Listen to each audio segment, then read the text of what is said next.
Good morning, friends. Today we will begin to discuss our syllabus with the unit which is titled as Developing Vocabulary. This is the first unit in which we are going to focus on how to develop the vocabulary for the purpose of business and for the purpose of marketing. Friends, it is the need of the business or need of the market that we should use our communication skill to sell any kind of product or to make the marketing of any kind of business product. And for that matter, here in this particular context, we have to study this unit developing vocabulary for the financial markets and services. For example, in this developing world, there are many good things in the market. If they are not communicated properly to the customers or buyers, then these products will remain unused or unutilized. For that matter, communication of the product and its features, as well as what are the good qualities in the product, that should be communicated to the customers, to the buyers. Then and then only the buyers and the customers can understand what are the benefits they are going to be taken from that particular product, and they will purchase that product. Hence, in this context, we have to study this unit which is titled as Developing Vocabulary for the purposes of business or marketing. Here, let us see the introduction. Learning English involves learning skills of listening, speaking, reading, and writing. To develop all these skills, language should be lived rather than learnt. In achieving all these skills, vocabulary plays a vital role.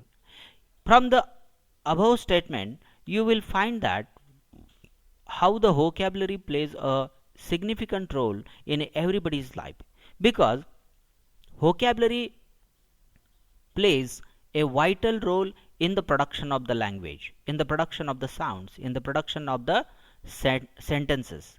And for that matter, for creating a good impact on the mind of the buyer, it is very important that you should use the effective as well as a very attractive kind of language. And for that matter, vocabulary is the core part. It is the main part of the language, and hence, until and unless you collect a very effective and very impressive kind of vocabulary, you cannot impress the buyer, you cannot impress the customer. And here we will think about the next part, that how this vocabulary help us to communicate our ideas and thoughts. Friends, this vocabulary can be enriched, it can be developed with the help of the basic skills of the language like listening, speaking, reading, and writing. It means that all these skills will help you to develop your vocabulary in a proper manner. And you will notice that if you do the practice of these skills regularly, your language will be very effective as well as impressive in concern with the customers. It is a core component. It is a core component, so we want to know some ways or techniques of developing vocabulary in this particular unit. As I have told you earlier, that vocabulary is the need of the time. Without the words, without the proper words, without the suitable words, we cannot communicate our ideas to the next person. Hence, in this particular context, we have to use the proper words, and that is the proper technique which we are going to learn in this particular unit. The new words are always being added to English. The latest edition of the internationally reputed English into English dictionary can help us to keep us up to date with English vocabulary.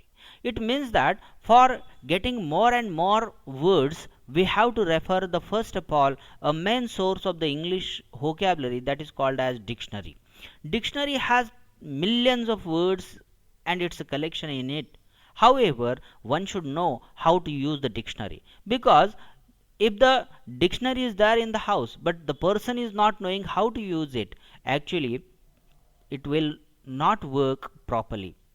And hence, dictionary is maintained in an alphabetical manner, and every word is written with its a synonym, its a it's a type of the word, and there are number of dictionaries which are also giving the use of the word in the sentences. So it will help you to understand better the meaning of the word, and hence the dictionary is the main source of the development of the vocabulary. The the latest edition of the internationally reputed English into English dictionary can help us to keep us up to date with English vocabulary. However, dictionary is one of the sources to develop vocabulary, and it can't be learned by heart. It means that you will find that dictionary cannot be learned by heart. It cannot be remembered the whole number of the words in the dictionary, because it is impossible one. However, we can refer that dictionary number of times, which we will use for the sake of development of our vocabulary as well as communication in the English language. A good dictionary is like an ideal device which help us to comprehend the word with its new form, class, usage, and the pronunciation. It means that an ideal dictionary can be can be prepared with the form of the word, the class of the word, the usage. Usage means the use of the word in proper sentence or proper language, and the pronunciation of the word. It means that number of times we are unable to pronounce the words in a proper way. Hence, the dictionary gives us proper information how to pronounce the word, how to utter the word. Now let us see the second paragraph of this particular first introductory uh, part. Word, phrase, clause, word, phrase, clause, and sentence are the grammatical units. These are the four units of the any grammatical uh, language. Word is the smallest one and sentence is the longest one. Among these units, a phrase is made up of a word or words. The elements of the clause are phrases. A complex sentence may contain two or more clauses. To develop vocabulary, we should consider a word in its functional role in given context rather than in isolation. From the above paragraph, you will understand that word is the smallest unit. After that, phrases come. After phrases, the clauses come, and after clauses, the sentence come. It means that it is a hierarchy. It is a kind of sequence, and this hierarchy can be seen that at the very bottom you will find that words form number of some words come together and they form the phrase. Some phrases come together and they form the clause. Some clauses come together and they form the sentences. It means that if we see the hierarchy of the language, you will find that word is the basic unit or the basic term, and for that matter we have to gather more and more words, then we can enrich our vocabulary, and ultimately it will enrich our language competency or capacity to communicate our ideas. Let us see the next part. There are two classes of the words, the open class and closed class words. The open class words are the nouns, adjectives, adverbs, and verbs, whereas the closed class words are determiners, pronouns, prepositions, conjunctions, interjections, enumerators, and operative verbs. There are different verb formation process because of which the words can change their class. So we'll think about the new types of the verb or the forms of the words, as well as we will think about how the new words can be formed or created with the combination of prefixation and suffixation. Now these are the very simple processes. In the unit we will understand how the new words can be created with the prefixation as well as suffixation. What are these processes? In detail, we will think about it in the next part of the unit. These word formation processes and compounding, affixation, conversion, clipping, blending, and acronym. To develop vocabulary, we have to understand the contextual function of the form and the meaning of the words. Here are some clues which we can develop our vocabulary. So we have to focus in detail the very important aspect of the language, that how to develop the vocabulary. Now let us turn on the first part, words in the context. Friends, words in context. See that we should understand how the words can be used in the particular context. Context provided by synonymous expressions. Synonym means words with similar meaning. Synonym means words with similar meaning. Actually, the words are in similar in meaning, but they do not have the same meaning. So you will find that same and similar, there is a difference between these two concepts. If we understand the difference between these two terms, we will feel that so no word is equal to the other word. It has similar meaning, but it is not exactly the same meaning. So you have to understand how the words are used in the synonymous context. Sometimes we come across an unknown or new word. The meaning of such word is expressed by a synonymous word. We can find the synonymous expressions used within the sentences or paragraphs which can help us to understand the new words. For example, friends, here we have to understand that how the synonymous words help us to understand the meaning of the word. Let us see the example. In the seventh pay commission, the workers will demand exorbitant, that is excessively high pay scales. The word here is exorbitant. If you see the word exorbitant, exorbitant is a word which shows excessive, means high level of. So this word is having this particular meaning, but as the reader is unable to understand the meaning of the word is clarified in the next part of the sentence. See, in the seventh pay commission, the workers will demand exorbitant, that is excessively high pay scales. Here, the word exorbitant is explained by the words excessively high.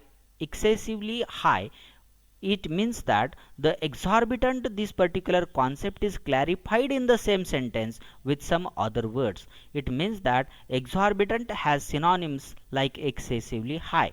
So in this way we have to understand how the words are used in the context. Normally kitchen is adjacent or next to living room.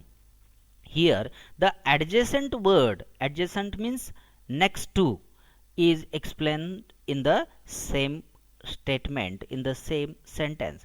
Adjacent can be underlined, as well as we have to focus on the term that is next to, which is very close. Adjacent is a word which means next to or very close to a particular object. Now let us see the third example.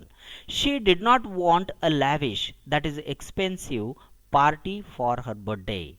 Here the word lavish, lavish means very expensive or very costly or having or needing high level of money. So here you will find that the lavish is word which is explained with the expensive term having synonyms with each other. It is a very pretty or beautiful flower. Pretty or beautiful means pretty is a particular term which is used and explained by the beautiful. It means that such kind of synonyms are used in the same sentence to explain the earlier concept, to explain the earlier term. It means that here we understood one thing, that words can be explained into the particular context with by using the synonyms in the same statement. Now let us turn on to the second type of the vocabulary understanding. Context provided by antonymous expressions. Antonyms means what? Antonyms means opposite words. Means, for example, good, the antonym is bad. Tall, the antonym is short. Here you will find that after using the antonym, we understand the earlier word. Because if we know the antonym, we can understand the earlier part. Antonyms are the words which express opposite meanings of the given words. The examples are given. Sometimes the antonyms are given for understanding certain words in the same sentences. Now read the following sentences. The task was so complicated, had it been easy, he could have done it. Here the word complicated means difficult. Complicated means difficult to understand, and you will find that it is explained that the task was so complicated. Had it been easy, it means that been easy is a particular term which is against that particular complicated word. You will find this how the contradictory or the antonymous expressions are used in the same statement, which will help you to understand the meaning of the words. He enjoyed the game with alacrity. However, his mother looked gloomy and without cheer as she was ill. Here the word he enjoyed the game with alacrity. However, his mother looked gloomy. Here the word gloomy means disappointed, sad, and it is communicated, it is comprehended with the word cheer, without cheer. It means that gloomy and without cheer, these are the opposite words. So we will understand the next part of the unit, how to develop the vocabulary and how to enrich it with the help of synonyms and antonyms, and how the synonyms can be created and how the antonyms can be created. We will think about it in the next part of the lecture. Thank you so much.